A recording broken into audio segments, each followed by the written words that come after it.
From the Foundation Studio right here on Biloxi's Back Bay, I want to welcome you to Super Talk Outdoors, where we celebrate every Monday at lunchtime the world-class outdoors of the state of Mississippi, because as I say every week, we are the capital of the outdoors in America.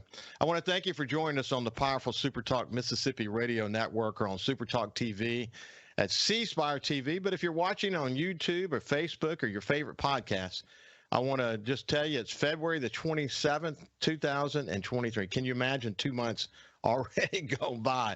This year is zooming through already.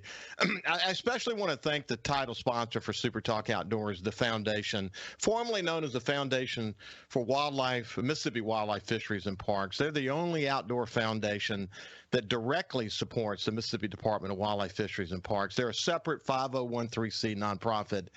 And they provide a lot of financial support to the department to help with the educational projects and wildlife projects.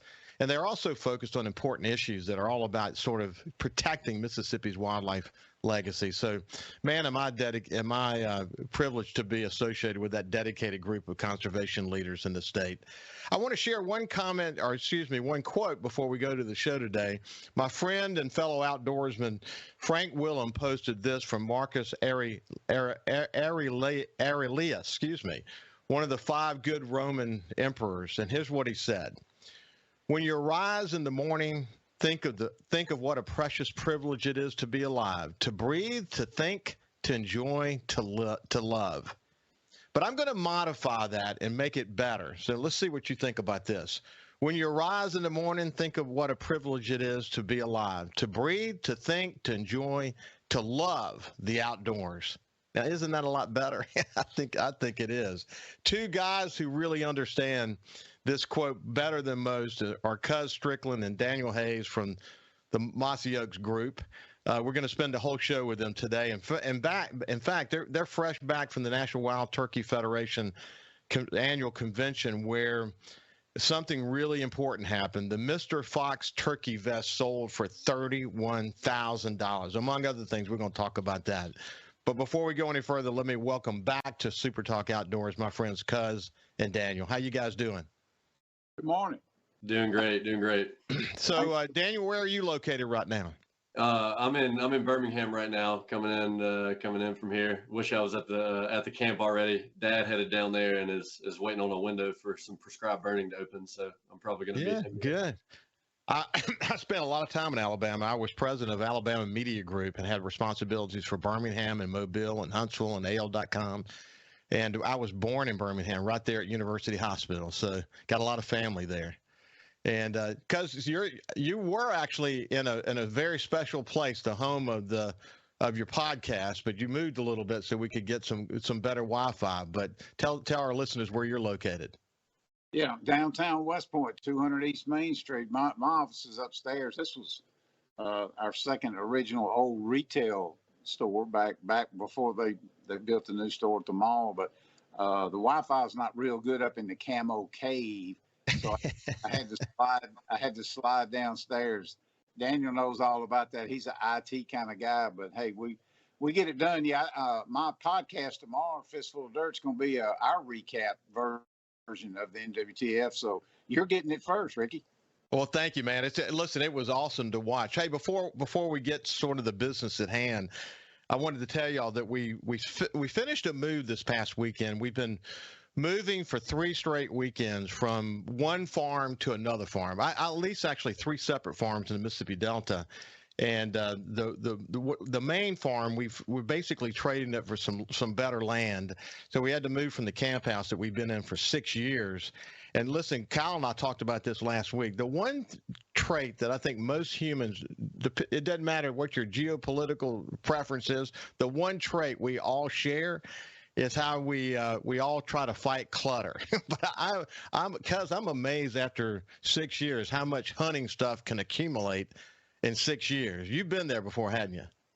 Oh, absolutely. Yeah, we had a little place down in Kemper County, and just moved everything up to our new location. And I found some stuff in boxes the other day that I thought I forgot about. It'd been in there for 20 years. I'm the anti-hoarder. You know, I'll throw stuff away in a heartbeat. My wife likes to hold on.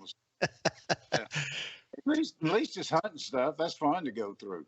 Well, I told Cal the other day that if my wife looks in the corner and she sees too much clutter, I better be looking over her shoulder, because what happens, the first thing that happens is a trash can gets strategically located, and she starts throwing stuff away, and I'm standing over her shoulder saying, "Oh, no, don't throw that away." Does that sound familiar to you, Daniel? Well, as Cuzz knows, it's some of the clutter at our hunting camp. Cuzz especially, some of the old Mossy Oak stuff that's come back around. It might have turned into something you should give away for a little while. Now there's been this renaissance of all the original, made in America early years of Mossy Oak clothing that people pay crazy prices for on eBay and at thrift shops and stuff. I know it's been blowing Cuzz's mind because he's kept some of it on his shelf in the original packaging for years, and but it's been awesome to see, and it's fueled a lot of other cool projects we've been working on. Yeah, because it's cool to see some of that nostalgia at Mossy Oaks come back into fruition. In fact, you guys are launching some of that nostalgia, but it's cool to see that, isn't it?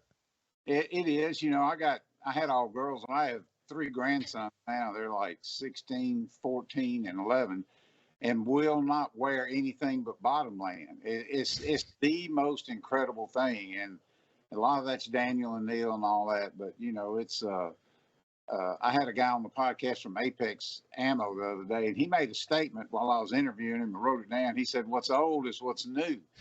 I was like, "That's good," but people always just want to be in the club. Yeah. Whatever the club is, and you got to let them in. And I do a good job of that. Hey, so Daniel, we'll talk about the relaunch of some nostalgia here in just a second. But for people that aren't familiar with the footprint of Mossy Oaks and what it means to Mississippi, I've referred to all of you guys as incredible outdoor ambassadors for the state of Mississippi. But how do you describe this multifaceted entrepreneurial effort that your dad started?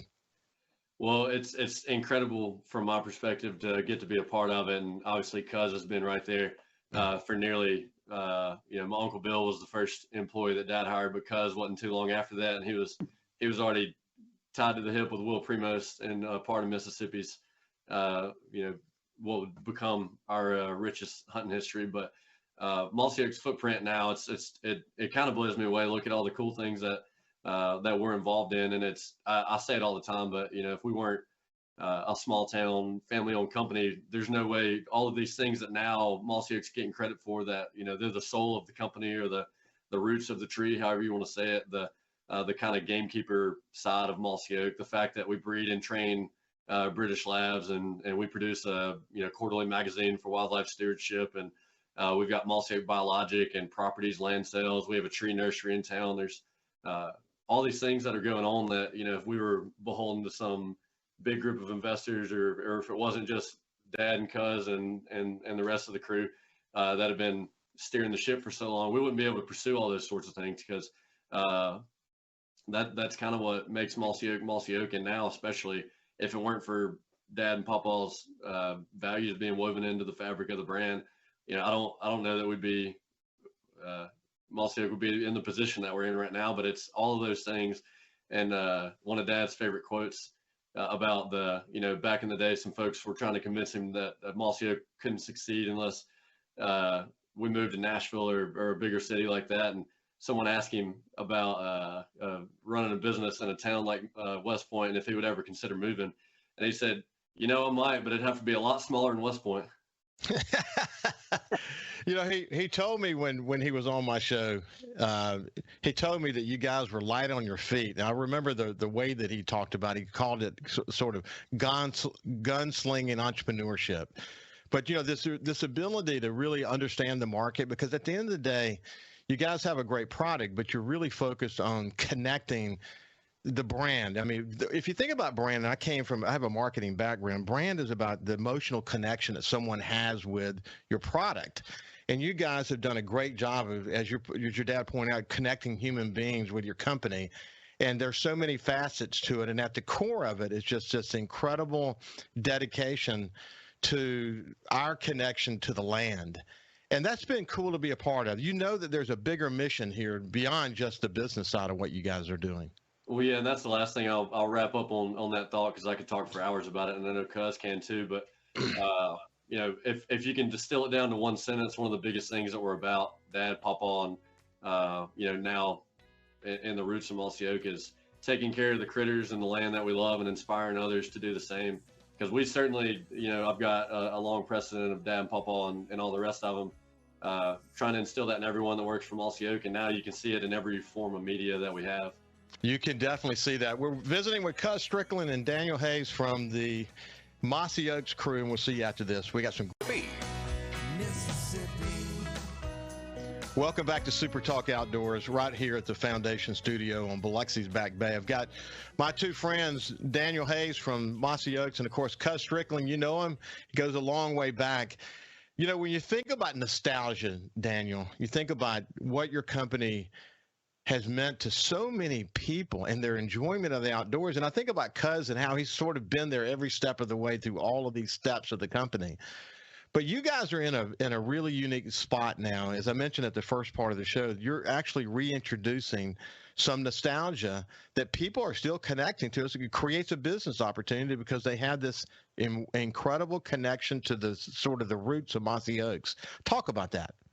Well, I'll say that's another one of the cool things. Me and my brother and everybody that's kind of in our generation of Mossy Oak. One of our biggest responsibilities is kind of steering the history of Mossy Oak, and even before that, going back to Papa, and there's such a rich history of in Mississippi and in hunting in general that we are responsible for taking care of. But specifically with the relaunch that you're alluding to, Mossy Oak's original casual clothing line was called Mossy Oak Companions, and the tagline for it was "Instant Old Friends," which I've always loved. The first time I ever was old enough to fit into one of my dad's shirts or steal one of his caps, I thought that "Instant Old Friends" was such a cool slogan because they used it for two things. One was, they wanted the companion shirt to feel like an old friend first time you wore it right off the rack. And the other was, it was a slogan to represent the feeling of spending a weekend in turkey camp with someone you've never met. But if you're cut from the same cloth, after 2 days in camp, you feel like you've been friends for 10 years already.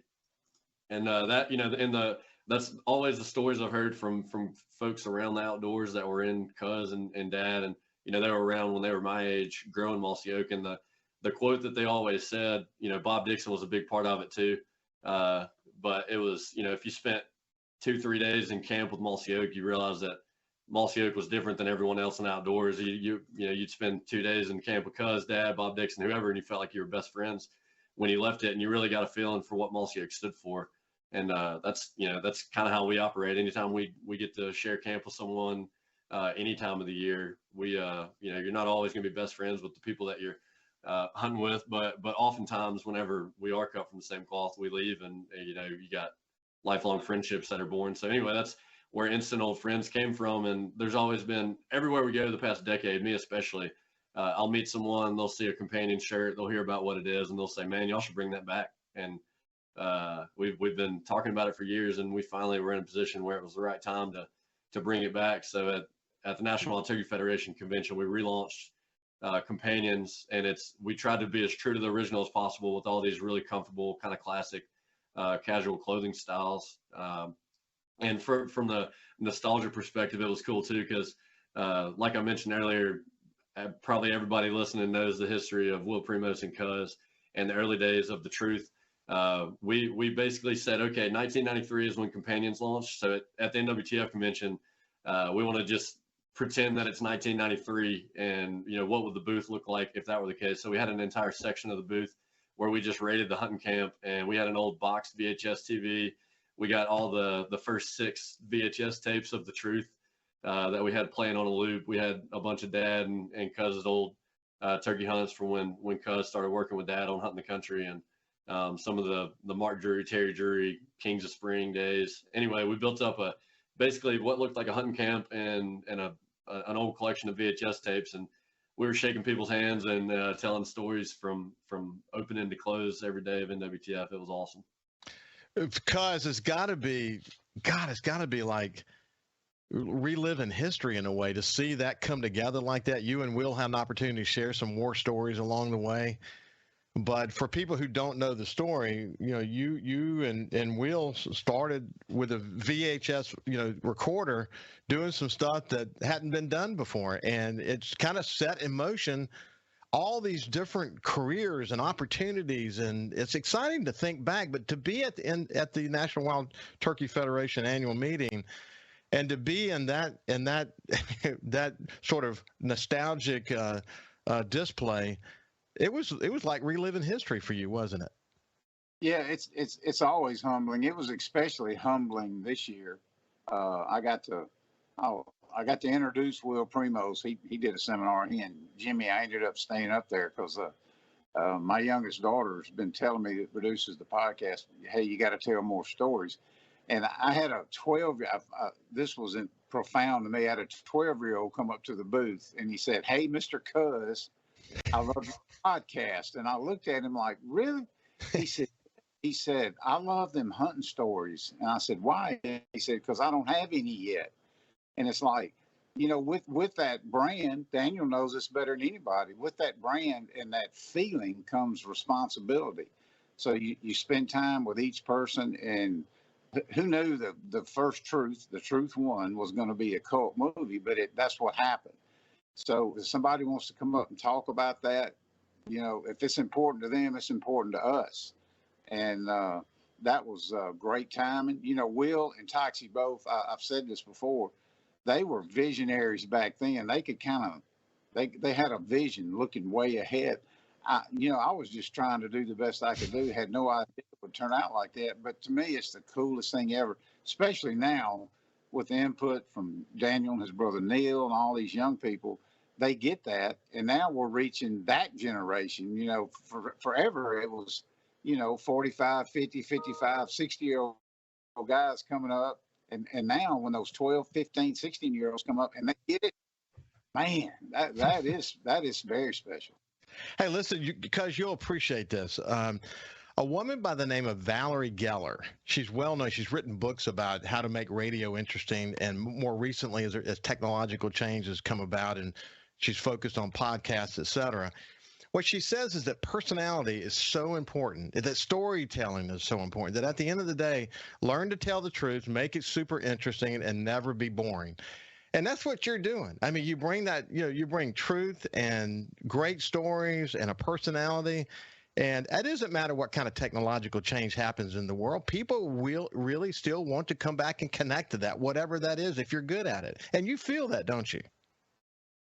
I do. When we Hunting the Country launched, I think in '95 on TNN, and man, I used to see Toxie write them giant checks and that we didn't have the money to pay. It was crazy.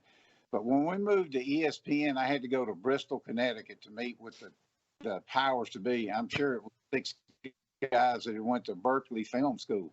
And boy, they were grilling me about our show. And I was looking at them going, "You guys don't know anything about hunting." And they were looking at me going, "You don't know anything about TV." And we were both 100% correct. At one point, the head guy, he kind of slammed his fist down on the table and he said, "Give me a reason to root for him on your TV show." He said, "Great stories and great character will never go out of style." And boy, nothing has ever rang more true. We've always told stories on TV. It goes back to, like I say, everybody wants to be in the club and bring them along.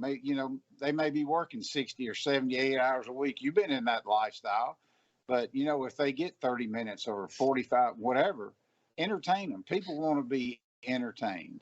Yeah. Hey, coming back over to you, Daniel, you think about some of the great, American brands like Disney, for example. You just think about the great American brands and how they cut across generations. A new generation comes, it gets reintroduced to the brand, and they now have this connection. That's what Cuzz is talking about when he's talking about touching young people that don't have their stories to tell yet. And they're thinking about that within the context of Mossy Oaks and this conversation around the campfire and hearing these great stories where they can learn about hunting and fishing and all the other things that are great about the outdoors. When you think about it from that sort of emotional connection, just take the business sense and just set it aside for a second. You think about the attachment to companions, the way your grandfather, you call him Pawpaw, but Mr. Fox, and the way that he's sort of established sort of a cult following. It's pretty cool to be a part of something like that, isn't it, my friend?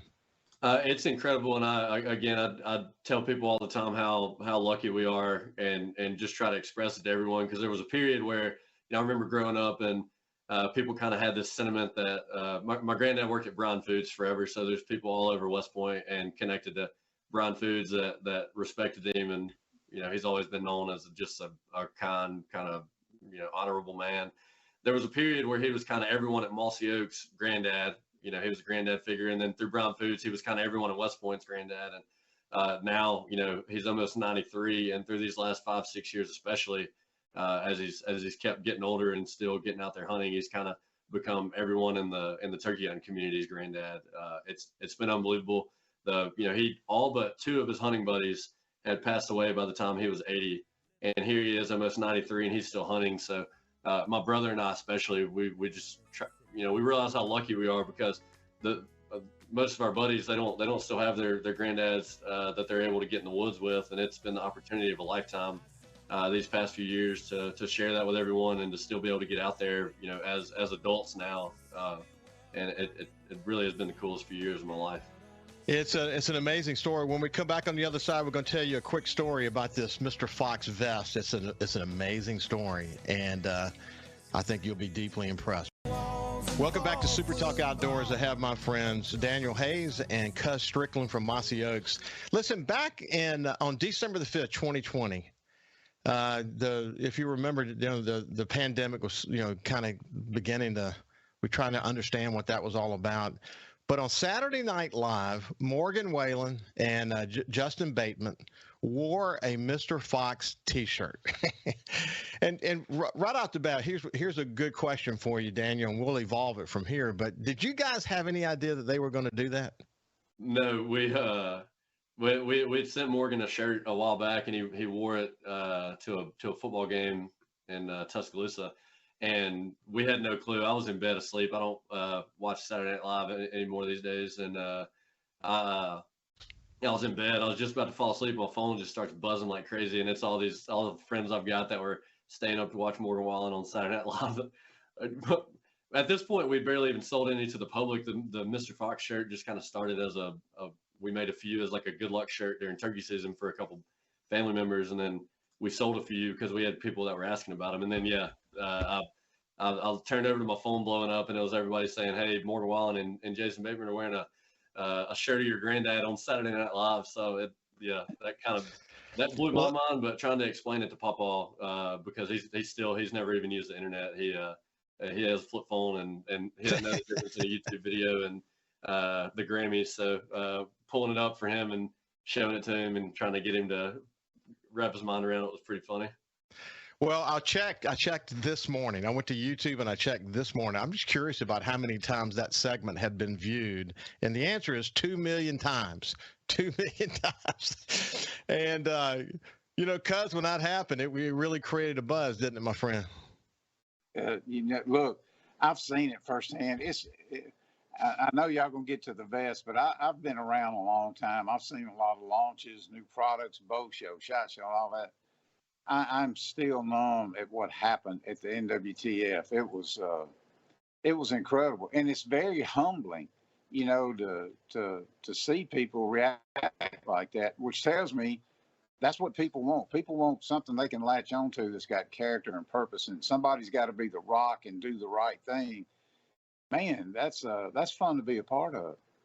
Well, what Cuzz is talking about is at the auction at the National Wild Turkey Federation annual meeting, a vest sold for $31,000. It was a Mr. Fox vest with some custom calls in it, etc. So to really appreciate this important story and frankly, why it's important to Mossy Oaks, the time and energy you guys, Daniel, put into that Mr. Fox vest is incredible, isn't it? Yeah, and so to tell the story of the vest, there's kind of 2 things you have to go back to. One, we keep saying anybody who's kept up with Pawpaw knows that he's had this streak of 75 turkey seasons in a row where he's still been able to get out and hunt, and not just hunt, which is a miracle at this stage in his life, but he's killed a turkey in each of those seasons as well. So we've had all these people around the country pulling for him. So this vest, we kind of are saying, even though Mossy Oak's not 75 years old, this vest has been 75 seasons in the making, because it's paying homage and tribute to Papa's life and legacy in the turkey woods, because his generation is the one that brought turkeys back from the brink. And one of the coolest parts of him still hunting is that, turkeys were almost extinct. Tom Kelly said that 1925 to 1945 was the dark ages of turkeys, when we nearly lost them for good. Papa killed his first turkey in 1944. And that, as far as we know, there are only 2 turkey hunters that are still hunting that killed their first turkey before the end of World War II, and that's Tom Kelly and my granddad. The other thing that you have to go back to for this vest is Bob Dixon, who I mentioned earlier, one of Cuzz and Dad's old best friends, and one of the first employees from Mossy Oak. He passed away, I guess, close to 20 years ago now from cancer. And in 2007, I was too young to be involved, but Mossy Oak created and released the Bob Dixon turkey vest in his honor. And until this point, that was the only turkey vest that had been made in anyone's name. And they were numbered 1 through 1986 for the year Mossy Oak was founded. And now it's become one of the most coveted turkey vests or just hunting apparel items ever made. And they'll sell on eBay for $2,000, $3,000, $4,000. And that's the only vest. That's a big part of the Fox vest as well, because that's the only vest up to this point Mossy Oak's ever made in anyone's honor.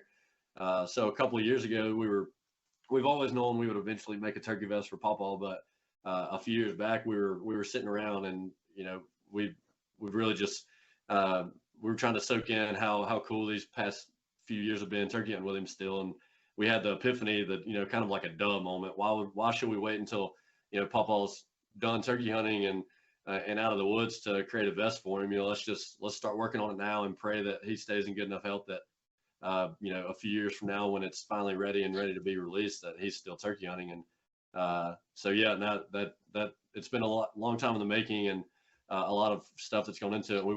We've been thinking about it for a lot longer than 2 years, but we've been working on it extremely hard for the past 2 years, being dedicated for it. And the launch, the main launch will be March 11th in West Point. But back to the NWTF, we made it known that since the NWTF convention is the biggest gathering of turkey hunters in the country, and it's kind of like Christmas for Mossy Oak, we were going to sell 400 of the vests early at NWTF, and we didn't know what to expect. But we walked down after dinner to the entrance to the show, and there was already a line of folks that were waiting in line for the vest to go on sale the next day.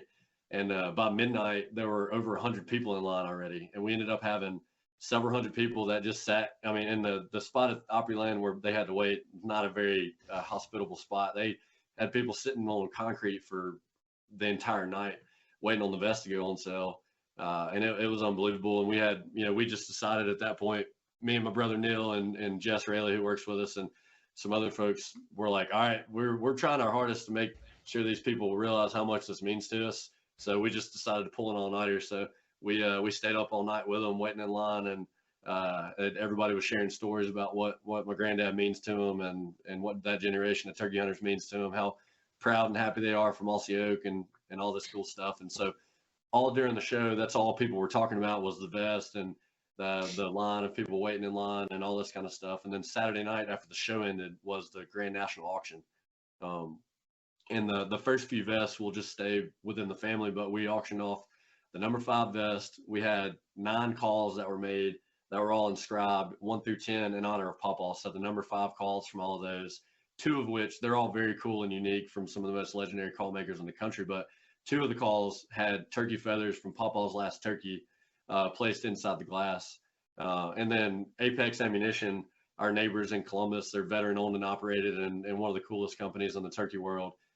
They made some hand numbered boxes of ammo that we actually, me, my brother, and my dad loaded the first 100 shells ourselves at our camp with those guys.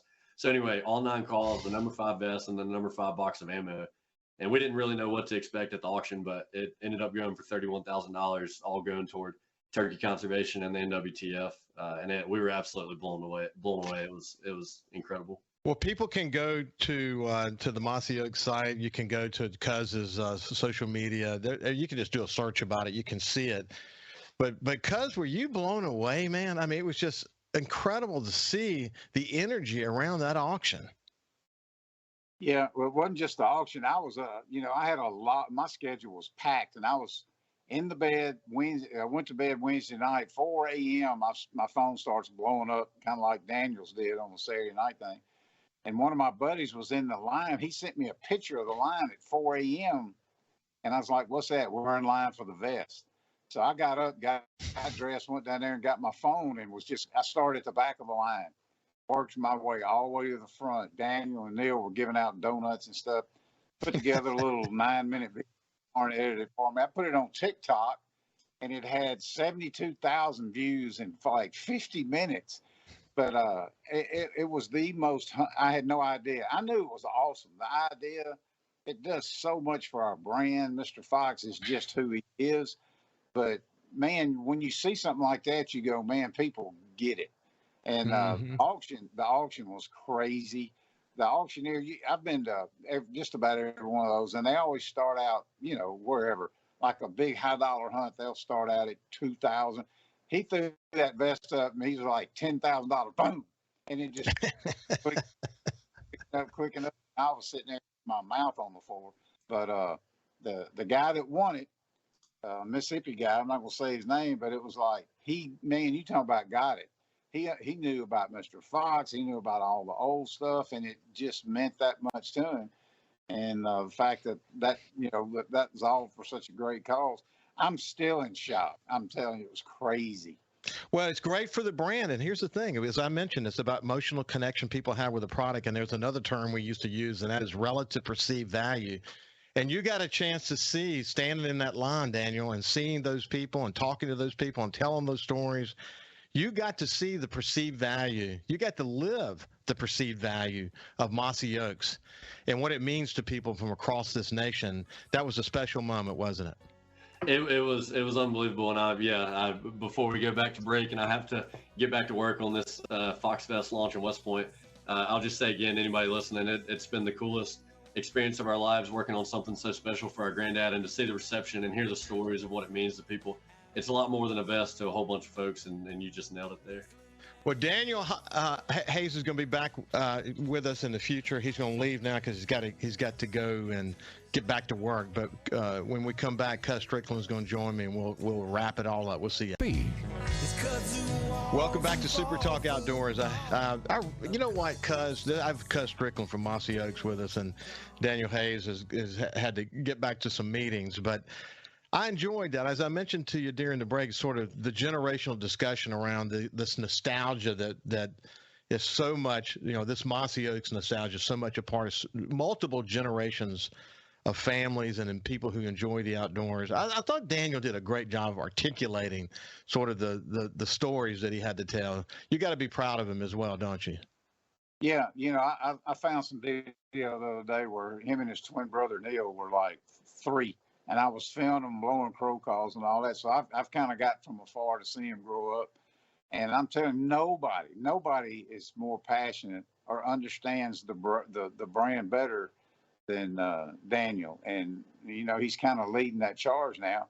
And it's a different world now. Young people know how to talk to young people. So it's so fun to watch. It's a treat. I'm glad I stuck around long enough to see that, to make sure, like you said, multi-generational. I'm seeing some of it with my grandkids now, and they get it. And it's like, man, I don't know what we did right, but we did right. I'm sure Toxie had it planned, but it's humbling. Well, yeah, I had answered one of the comment. I had Daniel and Neil on my show in the early days of Super Talk Outdoors, and I think they make a good team. They both bring different capabilities to the table, and it's they to be twin brothers. I think they complement each other terrifically, don't they? They do, and they are tight. When he talks about Mr. Fox and all that, and until you see them together, if you saw them together and you were up here a lot, that's not any kind of marketing ploy. It's not a marketing strategy. It's just how everybody rolls, and they get it, and they live it. And good for Toxie for passing that down, and Mr. Fox for passing it down. I didn't know either one of my grandfathers. Mr. Fox kind of became, kind of my papaw a little bit, although I'm way closer to age than the kids are. But it's like, yeah, he's a special guy, and they get it. And it's it makes me proud that all that came from Mississippi. When you look at the hunting industry that didn't exist when we started, Mississippi's had a huge role in that, in my eyes. Just looking at it. Yeah. Good storytellers, good products. That makes me proud also. So many great Mississippi companies they're born here. You know, Primos and Mossy Oaks are two of the most well-known, but there are many others, and we try to cover them here. Hey, listen, your podcast, Fistful of Dirt, has done extraordinarily well. And I told you, before we started the show, one of my favorite shows recently was when you had, reluctantly, I might add, your wife wasn't just thrilled to be on, but once she got on, she got rolling, and your daughters. And y'all talked about raising kids in this day and time. And, I just felt like it was you talked about how do we pass it on to the other generation? Well, that podcast was a lot about that, a lot about the values that you're instilling in your grandkids and why that's important. I really enjoyed that show. But to have a podcast where you can have that kind of impact, that's pretty cool, isn't it? It's overwhelming. I had no idea when we started. I told Lauren, she's the one that came to me and said, you need to have a podcast. I'm like, what's that? But anyway, I went and researched and listened to a bunch, didn't like them. But when we came up with our little format, I said, Lauren, nobody's going to listen to that. She said, you have no idea. And then she was telling me to tell more stories and all that kind of stuff. The podcast you're referring to, we did it at Thanksgiving, kind of a on the spot kind of deal. And it's like the second most downloaded podcast we ever did, which tells you, like we discussed earlier, is that's what people want. They want that good G-rated, family stuff, good advice. There's some great stuff. Social media is a big topic. I would not want to be raising kids now. It was much easier when we raised our girls. But what you have to do is you got to attack the subject. You got to attack the topic and figure out what you need to do to make it a positive. I love social media stuff. Mine's all positive. I got it over many platforms, and I'll spend an hour sometimes at night answering and commenting to people, which freaks them out a little bit. But I get to visit with people I would never meet. They would never meet me. And as long as your message is good and you have character and maybe some good tips along the way, it's a good thing. But the bottom line is that ain't going anywhere. So you need to address it, whether it's filters or you monitor or whatever, and good parents do that. But that vehicle is not going anywhere. I mean, look how big Super Talk's gotten on 10 different platforms. Who knew? You got to be careful. That comes a responsibility. There is a huge responsibility, and what I love is I humbly share conversations like this with people like you, Cuzz, who have something to teach. And I follow you closely on social media. I do the same thing on social media. I love being engaged with listeners. I love it. I do it as just a person who's learning more from them than they're learning from me. It's just a gift from God, the way I look at it. Listen, we're out of time, my friend, but we will visit again. I really enjoyed visiting with you and Daniel today. Congratulations on all your success, and I look forward to our next time together, my friend. I'm here for you, Ricky. Love what you guys do. Another Mississippi product that's top notch, and thank you for the invite. I'm always here for you. God bless you. Have a great time in the outdoors. Always stay safe. We'll see you next Monday. Mississippi.